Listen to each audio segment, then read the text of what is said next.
Assalamualaikum warahmatullahi wabarakatuh. Selamat datang kembali di perkuliahan Teknik Reaksi Kimia 1.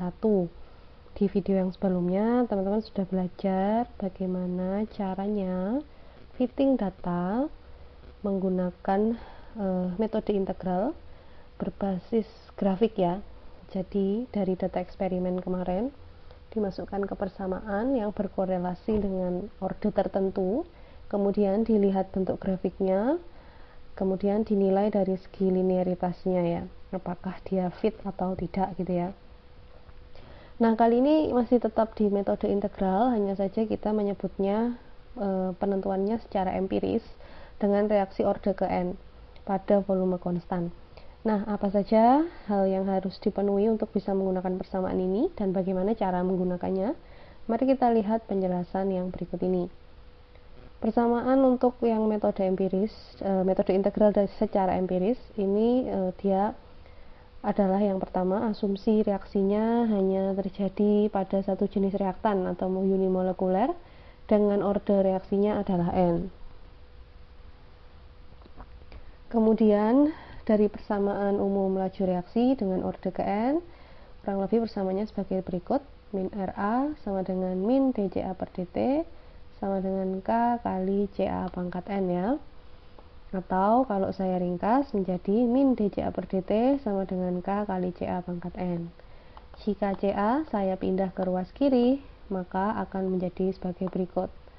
Kemudian persamaan ini saya integralkan. Karena masih menggunakan metode integral, maka diintegralkan ruas kiri dan ruas kanan. Jangan lupa memasukkan nilai batas atas dan batas bawah. Kemudian dari persamaan yang ada, setelah dilakukan penyelesaian secara matematis, ya ini dimasukkan aja batas atas batas bawahnya, maka akan didapatkan persamaan 6.23. Persamaan 6.23 adalah persamaan umum untuk penentuan laju reaksi secara empiris pada volume konstan. Namun persamaan 623 ini tidak berlaku untuk reaksi orde pertama. Ya, jadi biasanya kalau reaksi orde pertama dihitung menggunakan ini tidak akan ketemu jawabannya. Kemudian nilai N berada pada ruas kanan dan kiri, menyebabkan persamaan ini sifatnya implisit. Kenapa implisit? Ini dilihat, di kiri minta N, di kanan juga minta N. Nah, lalu bagaimana cara menyelesaikan persamaan yang bersifat implisit? Jadi persamaan implisit itu biasanya ditandai dengan ruas kiri dengan ruas kanan meminta input yang sama-sama belum diketahui. Di kiri minta N, di kanan minta N, padahal N itu kita cari. Ya. Nah, untuk menyelesaikan persamaan yang bersifat implisit, biasanya kita menggunakan metode trial dan error.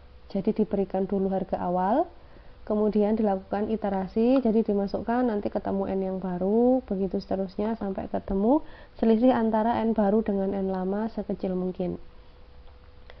Metode ini dilakukan dengan memberikan harga awal pada N, ya, jadi namanya trial dan error. Jadi ditebak N-nya untuk bisa mendapatkan nilai K. Logikanya, konstanta laju reaksi itu ya pada suhu yang sama, maka nilainya tidak akan jauh berbeda dari waktu ke waktu. Ya, saya ulangi, kata kunci untuk metode empiris ini, cara empiris ini adalah nilai K pada suhu yang sama dan kondisi operasi yang sama, maka nilai K-nya tidak akan berbeda jauh dari waktu ke waktu. Ya, kuncinya di sana. Maka nanti kita mentargetkan nilai K-nya tidak bervariasi karena reaksinya terjadi atau dilakukan pada kondisi operasi yang tidak berubah. Nah, kalau suhu tidak berubah, ya otomatis K-nya tidak berubah. Nah, kalau K-nya masih bermacam-macam atau variasinya besar, atau dari hasil perhitungan ternyata antara nilai K yang di titik satu dengan titik yang lain dia bedanya cukup signifikan, ya, maka harus kita minimalkan nilai K-nya. Nah, untuk lebih jelasnya, mari kita lihat contoh soal 6.2. Di contoh soal 6.2 ini ada reaksi hidrogenasi asetaldehid Ini sebenarnya sama dengan soal yang sebelumnya, hanya ini coba kita cari dengan menggunakan metode empiris. Data eksperimennya sebagai berikut. Kemudian teman-teman diminta untuk menentukan nilai N dan juga K dengan menggunakan metode empiris ya, berarti di sini ya.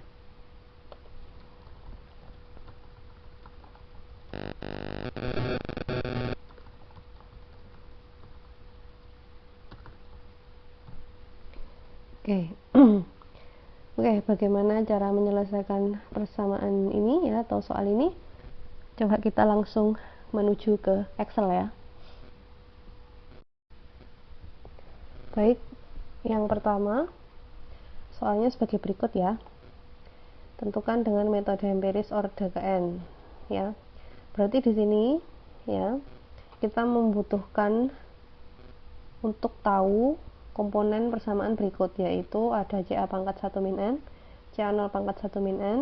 Kemudian tadi yang harus kita targetkan adalah nilai K-nya tidak boleh bervariasi tiap titik. Kenapa? Karena untuk satu kondisi operasi yang sama, reaksi yang sama, nilai K dari waktu ke waktu ini harusnya tidak berbeda terlalu jauh ya. Oke. Karena di sini basisnya adalah trial dan error, mari kita berikan nilai awal untuk N atau nilai tebakan. Di sini sudah diberi clue bahwa berikan harga awalnya adalah 3 ya. Kemudian data eksperimen ya. Kita salin data eksperimen yang ada di sini. Oh ya, sebelum sambil saya nyalin, kalau mungkin ada pertanyaan apakah harga awalnya selalu 3 gitu ya. Sebenarnya tidak. Yang penting harga awalnya jangan 1, sesuai dengan yang tadi ada di penjelasan ya. Tuh, jadi memang persamaan ini tidak berlaku kalau N-nya sama dengan 1. Jadi harga awal hindari harga 1. Kenapa di sini saya tetapkan 0,3? Karena berdasarkan sistem auto scoring yang saya berikan supaya teman-teman hasilnya seragam, itu harga awalnya ada di 0,3 gitu ya. Seperti ini.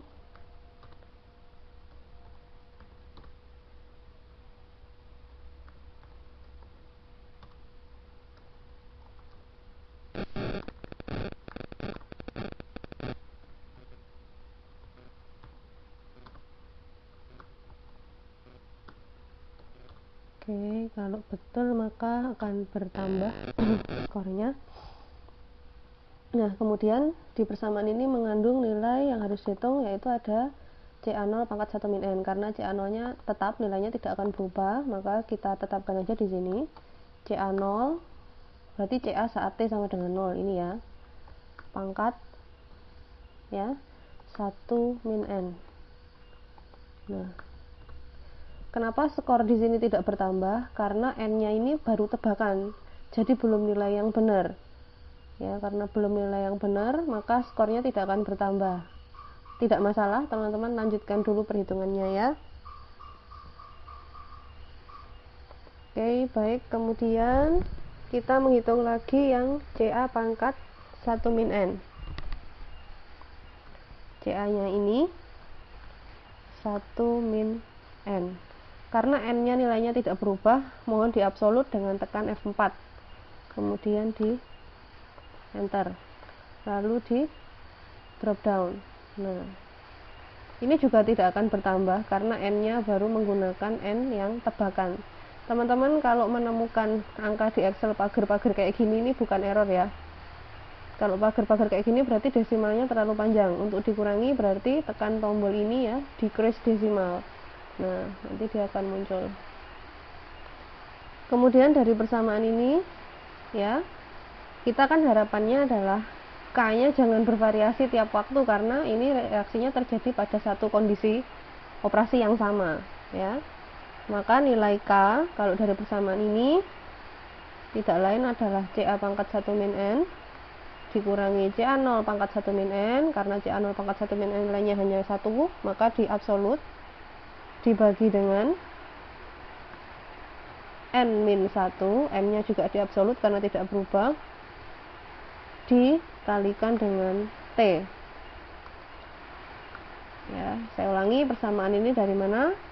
Persamaan ini tidak lain dari sini. Ya, K sama dengan CA0 pangkat 1 min N dikurangi CA pangkat 1 min N dikurangi CA0 pangkat 1 min N dibagi N min 1 dikalikan T. Nah, ini juga tidak akan benar karena belum, trialnya masih berupa nilai tebakan. Ya, kalau sudah kemudian ditarik. Ya, kenapa kok yang awal ini nilainya tidak terdefinisi seperti ini, undefined? Karena dibagi T, T-nya 0. Bilangan dibagi 0 kan tidak terdefinisi. Jadi nanti khusus untuk yang ini, yang saya tandai merah ini tidak diikutkan dalam perhitungan ya. Kemudian kalau kita lihat sekarang, wah ternyata nilai K-nya beda-beda ya. Nah, harusnya kan sama. Kenapa bisa beda-beda? Karena nilai N-nya baru tebakan tadi. Nah, bagaimana cara meminimalkan variasi yang sangat besar ini atau perbedaan yang signifikan antara satu titik dengan yang lain? Kita tetapkan varian populasi. Ketik saja var.p, kemudian disorot mulai dari data yang ada angkanya sampai yang terakhir. Ya, varian populasi dari data yang pertama muncul angka sampai yang terakhir, kemudian di enter. Nah, lihat.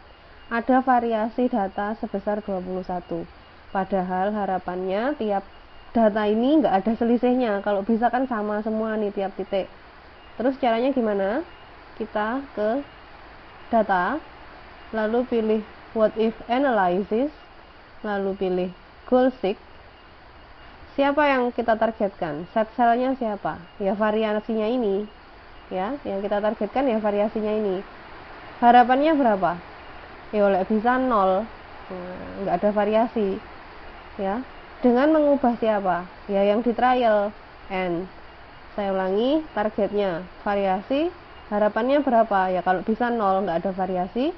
Kemudian yang diubah siapa? Angka yang tadi dicoba-coba atau diberi harga awal, lalu di oke.